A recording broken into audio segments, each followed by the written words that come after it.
South এশিয়ার El Clasico match দেখলাম আজকে জাতীয় স্টেডিয়ামে। 22 বছর পর ভারতের বিপক্ষে হামজাদের জয় আমাদের জয়। একদম রাস্তায় নেমে উদযাপন করার মতো একটা ম্যাচ। মনে হচ্ছিল বিশ্বকাপ ফাইনাল দেখছি। সেই ম্যাচ নিয়ে কথা বলবো আমি নয়ন, এবং আমার সাথে রয়েছে নাবিদ আব্দুল্লাহ।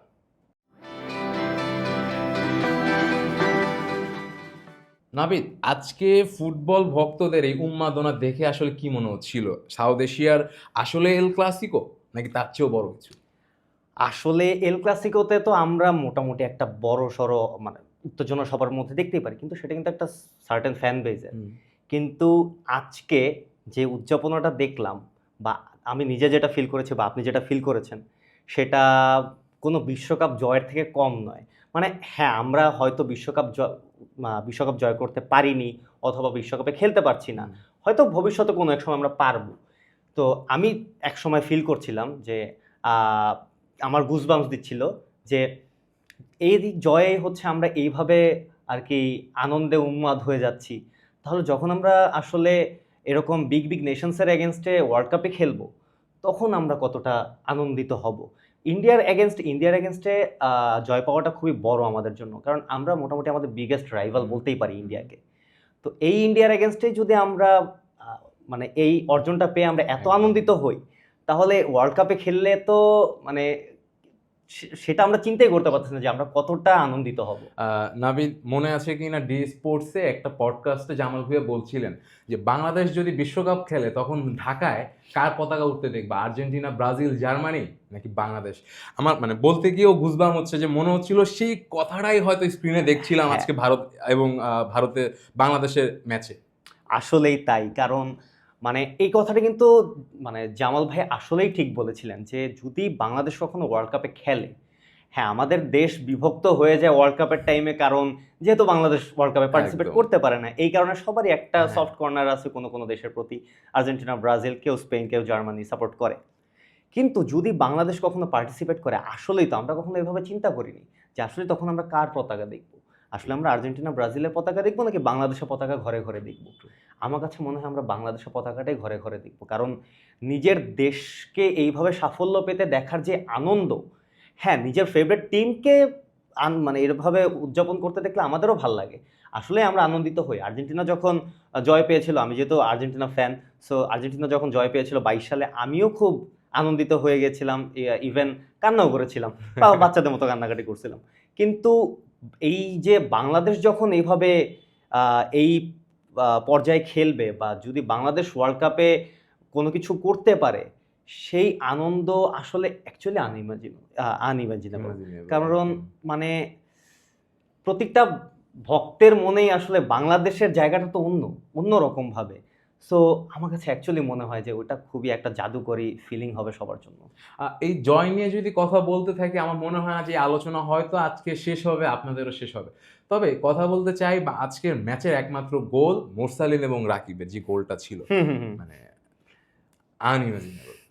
কি বলবো, মানে যদি এই গোলটা নিয়ে কথা বলতে হয়, আমি একসাথে খেলা দেখছিলাম। তো খেলা দেখার সময় বাংলাদেশের কাছ থেকে আমরা এই ধরনের গোল দেখি না। বলটা মোরসালিনের কাছ থেকে পেল রাকিব, বলটা নিয়ে ছুটে গেল এবং ওই সাইড থেকে মানে মাঝমাঠ থেকে আবারও রানটা কন্টিনিউ, মোরসালিন তার রানটা কন্টিনিউ করলো। আমি বারবার বলছিলাম যে বলটা ছেড়ে দে। বলটা ওই সাইডে ছেড়ে দিলে এই সাইডে প্রেশারটা কম হয়ে যায়, তাহলে হয়তো সে ফিজিক্যালি বিট হবে না, অথবা বলটা লুজ হবে না আমাদের। কিন্তু খুবই সারপ্রাইজিংলি রাকিব জিনিসটা করতে পেরেছে। সে মানে একদম বক্স পর্যন্ত বলটা টেনে নিয়ে যেতে পেরেছে, সেই ডিফেন্সিভ ব্যাটেল জিতে, ফিজিক্যাল ব্যাটেল জিতে। তারপর বলটা খুব সুন্দরভাবে মোরসালিনকে লে অফও করে দিতে পারেন। আর মোরসালিনের যেই ফিনিশিং ছিল, একটা জাত স্ট্রাইকারের ফিনিশিং, একজন জাত অ্যাটাকারের ফিনিশিং, মানে নাটমেগে গোল। মানে ইন্ডিয়ার এত এক্সপেরিয়েন্সড একজন গোলকিপার, সেই গোলকিপারকে নাটমেগে এভাবে বিট করা, অসাধারণ, এত কাম এন্ড কম্পোজড ফিনিশিং, মানে অসাধারণের থেকে উপরে যদি কিছু বলতে হয়, যেহেতু বাংলাদেশ নিয়ে কথা বলছি, তাহলে ওইটাই আমি বলতাম। হয়তো আমি ভাষা হারিয়ে ফেলেছি, কারণ এত সুন্দর ফিনিশিং আসলে বাংলাদেশের কাছ থেকে আমরা এক্সপেক্ট করি না। কিন্তু আমরা এই যে দেখতে পাচ্ছি, আমরা যেরকম ভাবছিলাম যে আসলে হামজা যখন বাংলাদেশের হয়ে খেলা শুরু করবে, তখন কি বাংলাদেশের অন্যান্য প্লেয়াররাও কি তার যে স্ট্যাটাস তার যে ক্যালিবার সেটা ম্যাচ করতে পারবে কিনা, সেটা আমার কাছে মনে হচ্ছে আজকে আমাদের যে অ্যাটাকার দুইজন মোরসালিন এবং রাকিব দুজন সেটা ফুলফিল করতে পেরেছে। একদম, আমি মানে এটাই আলোচনা করতে যাচ্ছিলাম যে আমরা শেষ যে কয়টা ন্যাশনাল ম্যাচ খেলাম, ইন্টারন্যাশনাল ম্যাচ খেলাম, আমরা কিন্তু সবাই সোশ্যাল মিডিয়াতে লেখালেখি করছিলাম যে হামজা বনাম ভারত, হামজা বনাম নেপাল, হামজা বনাম হংকং। আমরা কিন্তু মানে বলছিলাম যে পুরো বাংলাদেশের হয়ে একজনই খেলছে, ওয়ান ম্যান আর্মি, সেটা হচ্ছে হামজা। ওয়ান ম্যান শো ছিল আজকের ম্যাচে কিন্তু শুধু হামজাময় দেখিনি, মানে প্রত্যেকটা player, each and every one was supporting them, যে না আমরাও খেলছি। আজকে পুরো বাংলাদেশ খেলছিল ভারতের বিপক্ষে। হ্যাঁ হ্যাঁ, এই জিনিসটা আসলে প্রশংসার দাবিদার। মানে আজকে ফুটবল কখনোই ওয়ান ম্যান শো হতে পারে না। হ্যাঁ, হয়তো সার্টেন দুই একটা ম্যাচ বা পুরো ম্যাচ হয়তো সম্ভব হয় না, বা সার্টেন কোনো একটা মোমেন্টে ওয়ান ম্যান শো দিয়ে ম্যাচটা বের করে আনা সম্ভব, কিন্তু হোল 90 মিনিট জুড়ে হচ্ছে একটা মানুষ তার জান প্রাণ দিয়ে যাবে খেলার প্রতি, কিন্তু কোনো আউটকাম আসবে না, এইভাবে তো আর ফুটবল খেলা হয় না। ফুটবল খেলতে হবে 11 জনের মাঠে, 11 জনকে সমান এফোর্ট দিতে হবে, সবাইকে জেতার জন্য খেলা লাগবে। কারো মেন্টালিটিতে এটা মানে থাকা যাবে না যে আচ্ছা ঠিক আছে টুক তো করে ফেলছি, এর থেকে বেশি আমাদের কাছ থেকে এক্সপেক্ট করা যাবে না। এরকম চিন্তা ভাবনা থাকলে আমরা কোনোদিন আগাতে পারবো না। আজকে সেই জিনিসটা আমি পার্সোনালি দেখিনি। আজকে 11, হ্যাঁ কয়েকটা প্লেয়ার আছে সেগুলো নিয়ে ক্রিটিসাইজ হয়তো করা যাবে, কিন্তু মোটামুটি সবারই যেই পরিমাণ এফোর্ট ছিল একটা ম্যাচের প্রতি, সবাই আজকে মনে হচ্ছিল যে না, they are playing for the flag. একদম জান প্রাণ দিয়ে খেলছিল তারা। মানে তারা আর কি ওই যে এল ক্লাসিকো যে বললেন যে দুই টিমই আর কি, বার্সা রিয়াল মাদ্রিদ যখন খেলে একে অপরের, দুজনেই তাদের ব্যাজের জন্য খেলে, তারা জেতার জন্য খেলে, যে কেউ কাউকে ছাড় দিয়ে খেলবে না। ইন্ডিয়া আমাদের থেকে অনেকটা ক্ষেত্রে এগিয়ে বেশ কয়েক বছর ধরে, কিন্তু আজকে কোনোভাবেই আমরা সেটা বুঝতে দেইনি, বা আমাদের প্লেয়াররা সেটা ভাবেনি যে না ইন্ডিয়া আমাদের থেকে এগিয়ে। তারা উল্টা ভেবেছেন না, আমরা ইন্ডিয়া যেহেতু আমাদের মাঠে খেলছে, আমরা তাদেরকে হারাবো এবং হারাতে পারবো। এবং ভারত এই ভয়টাই পাচ্ছিল বাংলাদেশকে নিয়ে।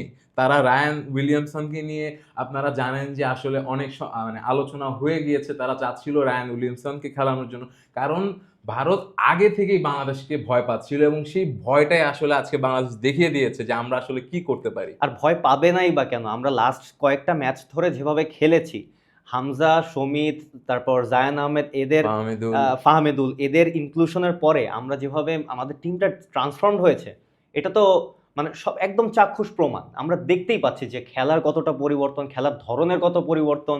তারপর আর যে কটা ম্যাচ আমরা আর কি এখানে মানে কোয়ালিফায়ার্সে যে কটা ম্যাচ আমরা হেরেছি বা পয়েন্ট ড্রপ করেছি, সেগুলো খুবই আনএক্সপেক্টেড ছিল। হংকংয়ের বিপক্ষে ম্যাচই আসলে আমাদের জেতার কথা, বা হচ্ছে যেখান থেকে আমরা একটা বেটার রেজাল্ট পেতাম, যেমন হংকংয়ের ম্যাচের যদি প্রথম ম্যাচের কথা বলি, আমরা 3টা গোল দিয়ে লিডে চলে গেছিলাম, কিন্তু সেই ডাইং মোমেন্টে 90 মিনিটের পরে আমরা একটা এখানে কিন্তু আলোচনা আসলে আমাদেরকে মিতুল মামরাকে নিয়ে করতে হয়, বাংলাদেশের গোলকিপার, যাকে নিয়ে আসলে আজকের ম্যাচের আগেও অনেক কথা হচ্ছিল, মাঠের ভেতরে মাঠের বাইরে সব জায়গায়, যে মিতুল মামরাকে আমরা আসলে গোলকিপার নিয়ে আর দেখতে চাই না, কিন্তু কোচ ক্যাবরেরা আসলে ভরসা রাখছিলেনই মিতুল মারমার উপরে, এবং মিতুল মারমা আজকেও অনেকগুলো ব্লান্ডার করেছে।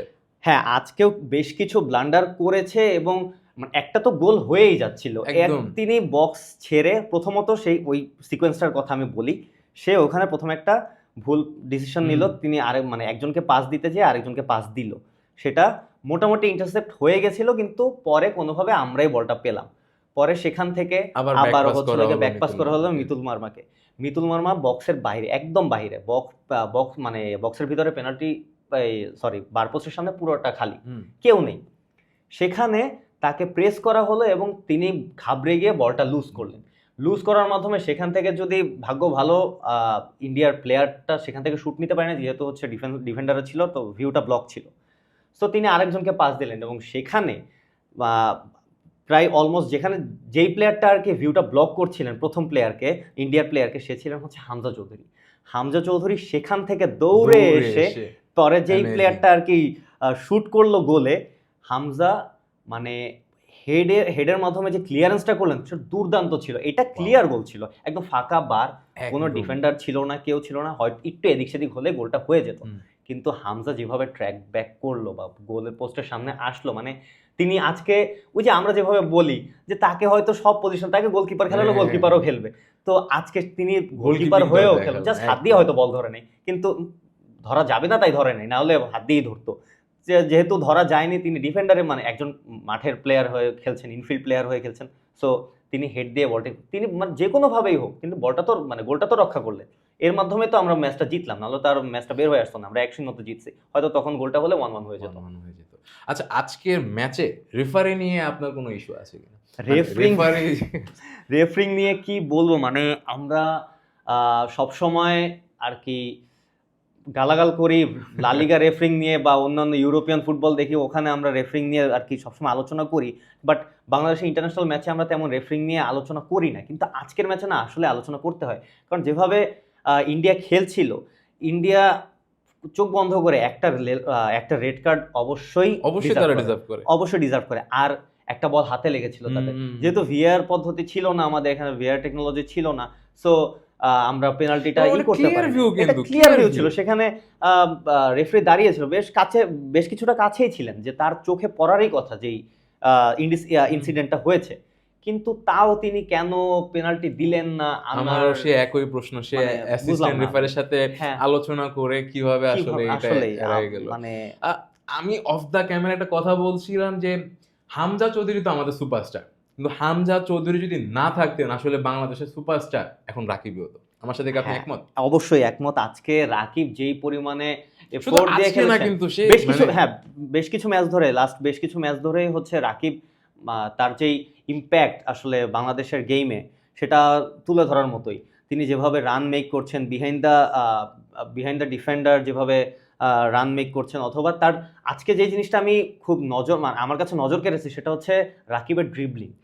রাকিব দুর্দান্ত কিছু ড্রিবলিং করেছে, তিনি ডিফেন্ডার এবং মিডফিল্ডারকে বাইপাস করে খুব সুন্দরভাবে বক্সে ঢুকে যাচ্ছিলেন, বা লাইনের দিকে চলে যাচ্ছিলেন ক্রস করার জন্য, মানে এগুলা খুবই মানে খেলাটাকে আরো মানে দৃষ্টিকটু, এটাকে কি বলে, দৃষ্টিনন্দন, মানে খুব সুন্দর লাগে এইসব খেলা দেখতে, যে কারণে আর কি ব্রাজিলিয়ানদের খেলা আর কি মানুষ খুব পছন্দ করে।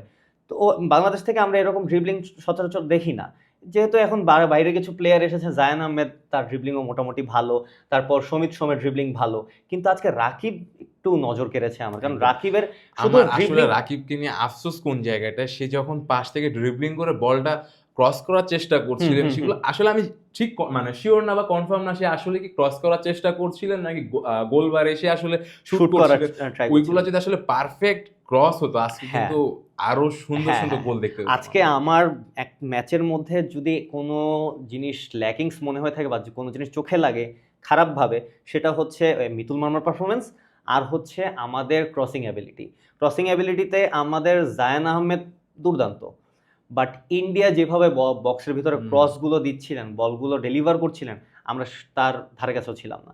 রাকিব যে কয়টা বল আর কি বক্সের ভিতরে দেওয়ার চেষ্টা করেছে, প্রত্যেকটা বল হয় বারের উপর দিয়ে বাইরে চলে গেছে, অথবা গোলকিপারের হাতে। আমাদের কোনো ফরওয়ার্ডের মাথার কাছে বা বক্সের ভিতরে প্রেজেন্ট প্লেয়ারের আশেপাশে দেওয়া যায়। মানে এই জিনিসটা আমার কাছে খুব বেশি বললাম যে এইটা যদি আসলে আজকে ঠিক থাকে, এইটা যদি পিচ পারফেক্ট হতো, তাহলে মানে নো ডাউট আজকের মানে হামজাকেও ছাপিয়ে যাওয়ার মতো পারফরমেন্স হচ্ছে রাকিব, আর গোল তো আরো হতো, তাহলে আমরা দেখতেই পারতাম হয়তো 3-0 অথবা 2-0 এরকম স্কোর লাইন হতেই পারতো, 2-0 তো হতো যদি পেনাল্টিটা হইতো। আচ্ছা, আজকে যদি বলি যে ম্যাচ গসিপের এমভিপি এই ইন্ডিয়া এবং বাংলাদেশের ম্যাচে কে হবে, এটা বলা কিন্তু টাফ। তারপরে আপনার মতে কে হইতে পারে? Actually tough. আজকে খুবই ক্লোজ কম্পিটিশন হচ্ছে। হামজা চৌধুরী তো তিনি যেভাবে খেলেন, তাকে এমভিপি না দিয়ে কি কই যাব। আর আজকে রাকিব যেভাবে খেললেন, রাকিবের পারফরমেন্সকে অবভিয়াসলি আমাকে এমভিপি বানাতে হয়, তবে যদি দুজনের মধ্যে খুবই টাফ আসলে, এইজন্য আপনাকে বিপদে ফেললাম আমি। তবে আমি আজকে রাকিবকে এমভিপি দিতে চাই, কারণ তার বদৌলতেই গোলটা আসছে।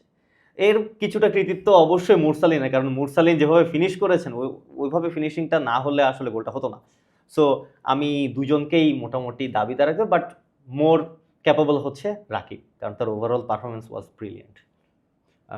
আজকের এই ম্যাচের জয়ের উন্মাদনা হয়তো এখানেই থামবে না, পুরো দেশে ভেসে বেড়াবে, এবং সেই আলোচনা থেকে আজকে আসলে আমরা বিদায় নিতে চাচ্ছি ম্যাচ গসিপ থেকে। আমি এবং নাবিদ আমরা বরাবরের মতোই প্রত্যেকটি ম্যাচ শেষে ক্রিকেট হোক ফুটবল হোক ম্যাচ গসিপে হাজির হয়ে যাব ডি স্পোর্টসের পর্দায় এবং সকল ধরনের খেলার আপডেটস পেতে চোখ রাখবেন ডি স্পোর্টসে। ধন্যবাদ।